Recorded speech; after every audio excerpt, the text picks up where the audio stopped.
Subject matter today is unity in diversity. And before we start, I'd like to pronounce to our beloved Mataji and Swamiji and all of you there. Good to meet you all. Silent retreat is such a wonderful place to be in. Really the only place we can really discover unity in this diverse universe is within ourselves. And the only way we can discover it within ourselves is to experience the silence. Because in the silence, we are all one. In the silence, we are all equal. In the silence, we feel the vibration of all the atoms, the beautiful Om, the Pranava. And this is where we can really understand the depth of spiritual knowledge. It is very easy to talk, we are one, I love everybody, but to really live it in this diverse world. I think this is why we all chose our beloved Gurudev as a master. His knowledge of truth is one, paths are many. Not only the knowledge of, the way he lived his life, the way he walked through all different societies and cultures and treated everybody equally, all as one. How he dealt with mishaps, how he dealt with pain, disagreement. And the way he dealt with it is what we all are striving so much to be in our lives, to live in that solid peace, to feel that unity when everything else is so diverse, when people are so far from us, where egos start to hit each other. Because that is really where the pain starts. It's the egos, I have to be right and you have to be wrong. And I was listening to somebody speaking the other day, a couple, and it was really quite funny. When they're in love, they fall in love, they get married, they get together. After 6 or 8 months, what happens? They want the other person that they fell in love with all their qualities, to agree with everything they say. And because the person doesn't agree with them, because each person is an individual, what happens? There's arguments. Then the problem of control comes in. I have to control you. You have to think like me. And this is where all the problems start. We are all individuals. Yes, we can have same kind of goals and we can work together in the same direction. But how we approach that direction will be different from each one of us because we're unique. And how I realized that and learned to deal with all the diversity in my life was simply when in my own mind I felt somebody had to think like me because it would frustrate me. I knew immediately at that point I had lost my peace.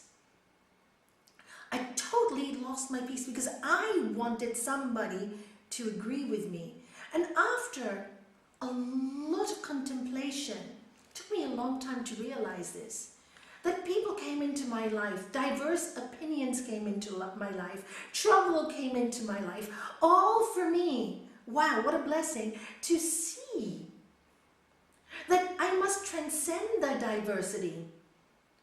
And what I was doing was wallowing in it, fearing it, arguing with it, wanting to control it, but really just to accept it and transcend it. And know in life, not everybody's going to be the same, or not everybody's going to think the same. Thank God. Can you imagine if we all felt the same and thought the same? The world would be a boring place. Gurudev often says that. He said, in the beginning, there was peace, peace, peace, and only peace. And guess what? Creation started. And if we can keep going back to that truth, and creation started, it started because we needed to play, we needed to exist. Otherwise, we are just it. What is it? Who am I? Who am I when I leave this body? Who was I before I came to this body? It. Energy. And it divided itself. It gave of itself so that we could experience. The senses could experience. We could hug. We could feel. We could taste. We could see. We could hear. And we had all these gifts in a beautiful world. The green trees, the sky, the flowers, the faces, the animals, the people. To just be in it, in love. But we soon forgot. And we keep forgetting that we came here to experience. And over generations and eons and centuries, we become so hardened and lost contact with that unity. We lost contact because our egos became so big. Because we need to be right. I need to be right in order to exist in this world. The I, the I, the I. And we forgot the real I. The I that wanted to exist in this world, to enjoy the senses, not get carried away with them, but just to walk through life, touching everything with gentleness, with kindness, with generosity of spirit, with love. And when we work like this with ourselves, with our world, what happens then? We do really start to see there is a unity there. You know, in the Bhagavad Gita, so beautifully states, just like a pearl necklace, strung together, one string, each pearl different. The energy that runs through us is that one energy, but each instrument so different. So different for me because God wanted to enjoy God in all the different forms, in all the different places, in all the different faces, in all the different people. Wow.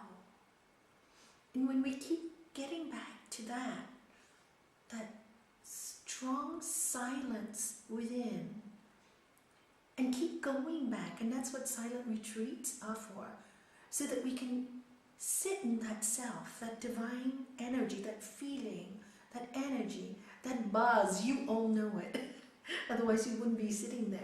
That connection. Although the mind is going everywhere, because that is the job of the mind. The mind is like this mirror. If you look at your face in the mirror in the morning, you will look at your face. But if you look at the mirror is not only looking at your face, the mirror is looking at the tiles behind you, you know, at the view behind you. It is seeing everything as you are seeing not only me, but everything around me. So the mirror's job is to reflect everything. But the ego takes on just the one thing, I, me, and focuses on I. And then we get lost in the I. And we forget really, as Gurudev has told us, and Mataji gives the lovely talk, that when we think in terms of we become well. And when we think in terms of I, we become ill. And that is so true. But we don't like to admit it. And this is where silent retreats are so good for us. Because you really have to watch your own mind. You really have to observe it.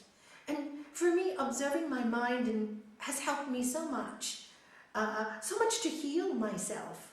Because I believe that's where we really have to start. We don't need to change anything. We just need to heal all those thoughts that are not necessary. You know, I kind of like, when I first started, I kind of think my mind was like a camera, a beautiful camera, seeing all those images. And some images are beautiful, and some images are so ugly and so painful. And with the process of meditation and time, deleting the ugly ones was quite easy. And the word for deleting them in spiritual practice is basically forgiveness, forgiving,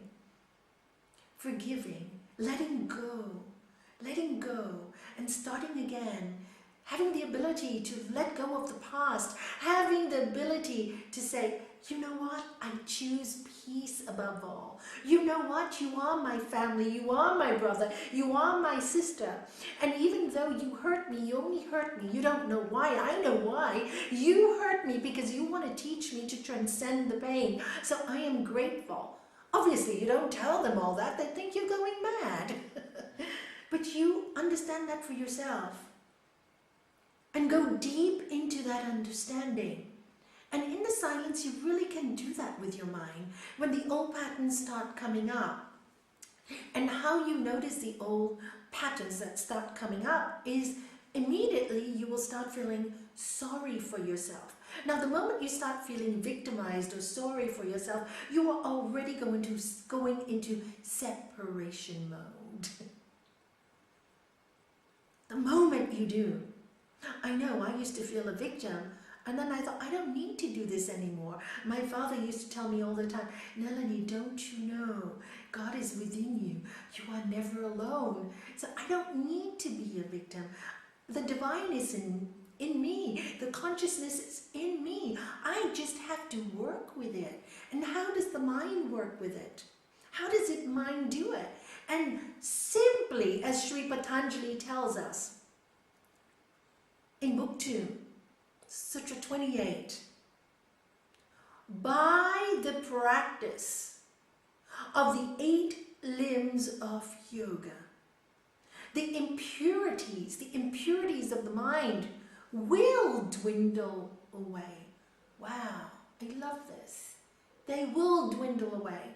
And there dawns, where does it dawn? Within ourselves. And there dawns the light of wisdom, leading to discriminative discernment.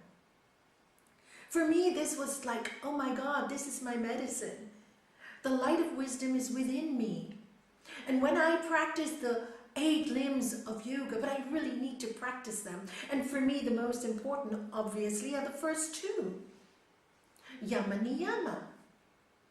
Why the first 2? Because if we live in those basic rules, they're basic universal laws, as Sri Patanjali would say about the yamas, these great vows are universal vows. Non-violence, truthfulness, non-stealing, the practice of moderation, brahmacharya, asteya, non-stealing, and non-greed, aparigraha. But we have to really practice them in our lives. And really, where does all these problems start? Where do they start? Right here. Right in here. Nowhere else. And when we can constantly start to understand that the same problems we have right in here, if not corrected, if not watched, if not looked at and observed, will cause us problems. But not only for us. If our own thoughts can cause us problems, the same thing happens to other people. So if they are not in a good place, we don't need to be caught in their mind stuff as well. And this is where the diversity comes in. We may not agree with somebody else's opinion. And then what happens is we get caught in their negativity and their mind stuff. And there's no need to do that. And this is where we need to learn to control our own mind and see the other person as if we were them and we're going through that journey. Thank God we've passed that journey. We can understand and love and forgive and let go. And not to hold on to the negativity and the thoughts. There's enough to deal with one mind than to take on the minds of everybody else. and bring their thoughts to our minds. And even then, their thoughts to our minds will not be truthful because we can never really understand where they come from. So in order to live that divine life, to live that joy, to really live that joy and that peace, first we have to know ourselves. Watch those thoughts. Then we have to learn to let them go. Then we have to sit in the joyous thoughts. And in the beginning, it's not so easy. So, and even after years of practice, we can still fall back into the same old patterns. So, watch oneself, walk in nature a lot, which is what you're doing. I believe you have 6 inches of snow at the moment. Am I right? Yeah? Anybody hearing me? Yeah, I'm right. Thank you. Put your foot on that snow while you're just walking. Feel the energy of the weight, the texture of the snow. Smile. Be in the moment. This is how we learn to feel unified and just feel everybody else is walking in that snow just like you are. And learn to enjoy the moment and hold each other's hands. In fact, it's a really nice exercise when some people are struggling with the cold weather and the snow and other people are loving it. The people who are loving it and can be in the moment, take the hand, hold somebody and say, I'll help you through this. Make it light. And that's what unity is all about. Not feeling compassion. Compassion for those who are struggling in their lives with their minds, rather than being angry with them, rather than disputing and having all these wars and mind games. Just feel the compassion. Just feel the compassion in your heart. It's my brother, my sister. Obviously in this world you call everybody your brother and sister. They don't understand, but know it inside of you. When you know it inside of you, the love comes out. They can feel that love. Words are not so important, but that love, that connection is what people are looking for. That connection to the divine, because as the Upanishads say so clearly, how does it describe God? The Lord of love. Just as millions of sparks fly off from a fire, so the Lord of love gives itself to all of us. So we are made up of those sparks of love. And when we're not feeling in it, when we are not balanced, when we lose our control, then the love goes, the fear comes in. There can be no unity. Why can there be no unity if you are not even at peace with yourself? How can you be at peace with the rest of the world? The only way to feel the unity in diversity is to feel the peace within yourself. And this is why meditation is so important. And examining oneself is so important. And watching yourself each day is so important. And if we're wise, we do this every day, first thing in the morning. And my prayer always is, oh Lord, bless me that I hurt no one today. Bless me that I can bring good things to this earth today. Just look after me. And if I go wrong, make sure I get a hit. If I forget that, make sure somebody tells me. Make sure my ego gets the message. Because when I'm not in you, Lord, there's no peace. And what is being in the Lord? Is being in that peace. You've heard it so many times as Gurudev's disciples. Make peace your God. Oh, Mataji, just yesterday, I was listening to your reading of Beyond Words in my car. I hadn't heard it for a long time, and I just felt like listening to your voice. And of course, the first few sentences was, make peace your God. even if you're an atheist, whatever you are, doesn't matter. It's not important. But when you have peace, you have harmony. When there's harmony, there's unity. When there's unity, we can do many great things together. As a team, much can be done. I've been in so many committees in my life. And do you know why I walked away from all of them? As one Swami told me, Swami Swarupananda, once, when you belong to committees, you have to eat mitti. You know what mitti means in Indian? Dirt. And I laughed and I said, Swamiji, why do you say that? And then, of course, throughout my life, I belonged to many committees. And I remember people would have lovely suggestions. Maybe one person would have a really nice suggestion. And I'd go, wow, that's brilliant. Let's all help her out or help him out. Suddenly there'd be a gentleman or woman in the corner and she would say, no, I don't think we can do it that way. Okay, how would you like it done? No, we have to do it this way, da da da da. And then somebody else would walk in and the whole thing, which was so simple, because somebody came up with one simple idea, and if we all chipped in to make that idea beautiful, we could have done so much. We were trying to arrange for a charity event. But instead, the whole meeting, the 2 hours, was spent with everybody thinking their idea was better than somebody else's. And I thought, you know what? I don't think I want to do this anymore. And that's when I walked away.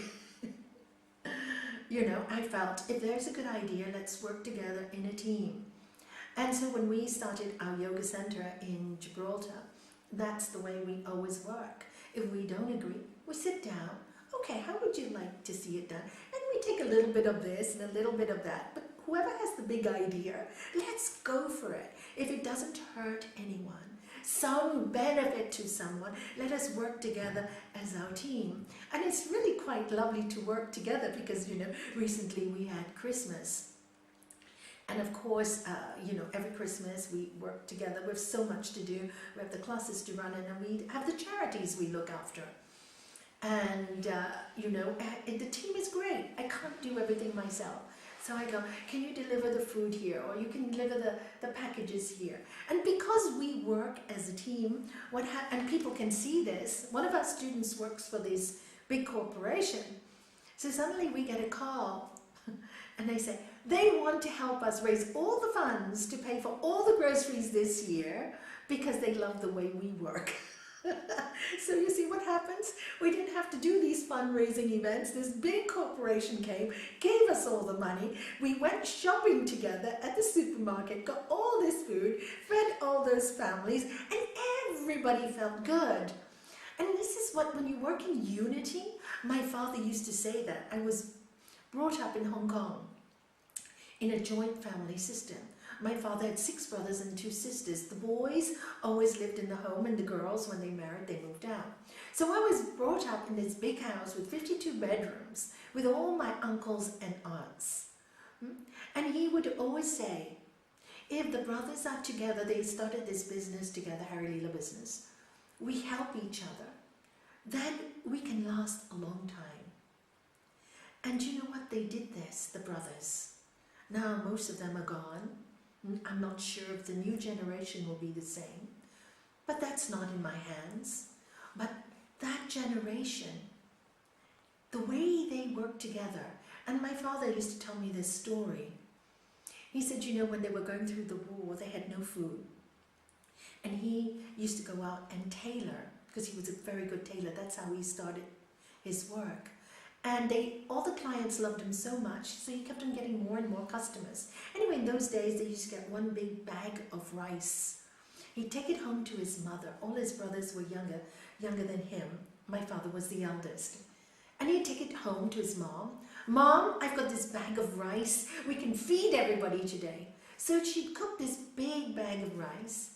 And before she fed everybody else, she'd say, we will go to the street. There's the bus driver, the guy who collects the rubbish. They haven't eaten for days. So she'd call them in and they'd share the food.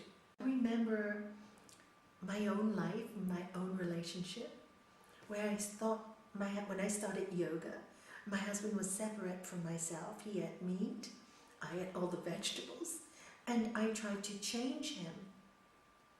I really did try to change him in the beginning, and it just created so much havoc. Whereas he was kinder to me than I was to him. Because he would tell all our friends, you know, Nalanie and I make a perfect couple. She eats all the vegetables and I eat all the meat. So he was more accepting of me than I was of him. And when I spoke to Gurudev about this, said, Nalanie, he has been sent to you. He has been sent to you. How are you going to deal with it? And I thought, rather than judge, I will just love him for who he was. I say was because he's left his body now 8 years ago. And that was the best journey for me. The best lesson for me ever. My husband was my best teacher. Because if I could accept 24 hours a day, somebody so totally different and so loving, because it was loving, he was loving, and that was more important than all the differences. When I was sick, who was there? He was there by my side. So what if we were different? He really loved me.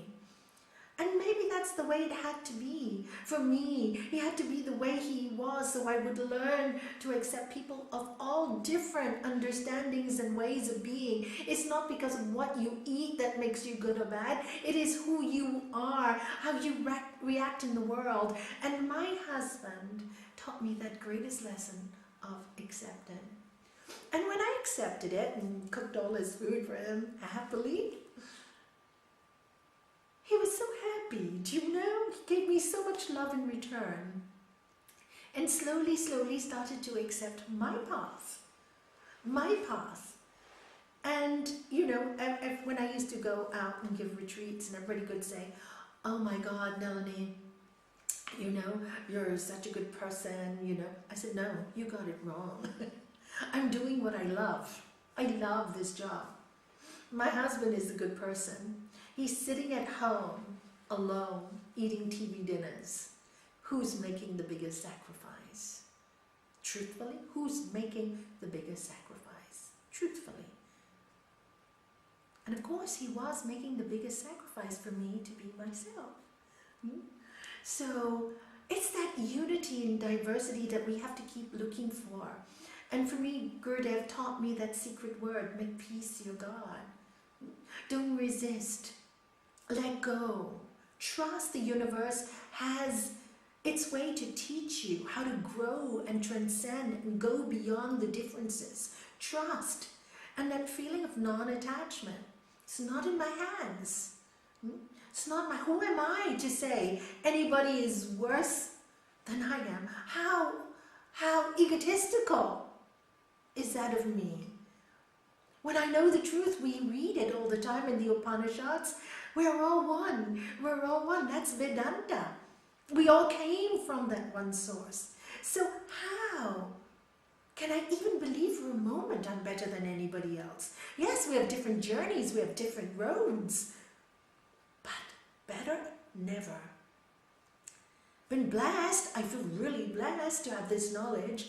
I feel really blessed that we are all sitting here together with the same journey, with the same love for the divine, with the same want to be better people in this world, because I think that's all we can give to this world is give a smile, do something nice. What else can we do? What else that will really, really make a difference in somebody else's life? Everything will go. The backdrops will change. What we build. I live in this house today. I don't know when I die who will live here. It's not mine. Nothing is mine. So why spend any time on the nonsense? I want to live life beautifully. And I think we're all here in yoga because we all want to live beautifully. And to live beautifully, we have to love. And to love means we have to forgive, because this life is full of diversity. And that's the interesting thing about life. It's so diverse. There's so much to learn. There is so much to grow. And each person that comes to our life comes for a reason. Even if it's for just a season, it's for a reason to teach us. Or maybe we to teach them. Maybe they need something from us. And if that is the job, then let us give them the best of ourselves. Let us give them the best of ourselves. That's all I feel we can do in this life, is to hold hands on this sometimes treacherous journey. Sometimes we can laugh together on the great times, sing, laugh a lot. For me, this is spirituality. For me, this is unity. Diversity is the palette, full of colors, reds, blues, oranges. You take the primary colors and you make them into rainbows of many, many colors. And that is what life is, to play with these colors, to play with these events and circumstances, rather than to drown. It's too late when we die. You know that song, who's it by? I've forgotten. It's too late. Michael and the Mechanics. It's too late when we die to admit we don't see eye to eye. There's going to be people that we're never going to agree with, and that's okay. That's okay. Let it go. Don't agree with them. Don't be in their energy field. Let it go. Change your energy field. But it's okay to disagree. It's okay to be different. It's okay to be odd. It's the way it is. It's just the way it is. And when you accept that, and when you go deep within yourself, what can I do? I loved what Kennedy said. I just loved it. Ask not what your country can do for you. Ask what you can do for your country. Ask not what your ashram can do for you. Ask what can you do for your ashram. And when you're constantly like that, the spirit of service takes over. It takes over. And when the spirit of service takes over, the word we comes naturally into your vocabulary. Naturally. You don't have to try anymore. It's natural. Because it's exciting to think, for me it's really exciting. What can I do today to make the world a little better? Even if it's for me, in my space, and to make myself laugh. Sometimes I even put on comedies just to make myself laugh, make my world better. Have some fun in it. And those energies infiltrate nature. We're made up of atomic energy, all of us full of atoms. And it goes through the spaces of these atoms. And this force is this great force for me called peace and joy. Peace and joy, love and light. That's what, we always say, right? Loka samasta sukhinu bhavantu. May the entire universe be filled with peace and joy, love and light. May all of us be filled with peace and joy, love and light. May we share this love and light with one and all. May we forgive all that hurt us and send them love and light. May all those who suffer know peace. May all those who differ from us be blessed by our understanding of the differences. Bless us all not to harm or hurt anything purposely. And if we do it without intention, forgive us. And that is a prayer, I think. I think I'm running out of time. And enjoy your stillness in the snow. Enjoy that. It's such a nice place to be in quiet. And feel that love flowing. You get up in the morning, feel the heart chakra. It's really lovely. It really does circle. It really does do that when you're at peace. And just sitting there, some mornings I get up and I feel the whirling and I go, thank you. I mean, this is better than any other medicine in the world, isn't it? Better than anything else in the world. And it's just here, inside of all of us. And Gurudev would say, nobody is exempt. Everybody has it. And the search for it comes through such a lovely path. We found such an amazing teacher, who really lived truth is one. Pasamani, I think we're truly blessed, and I wish you all a lovely retreat.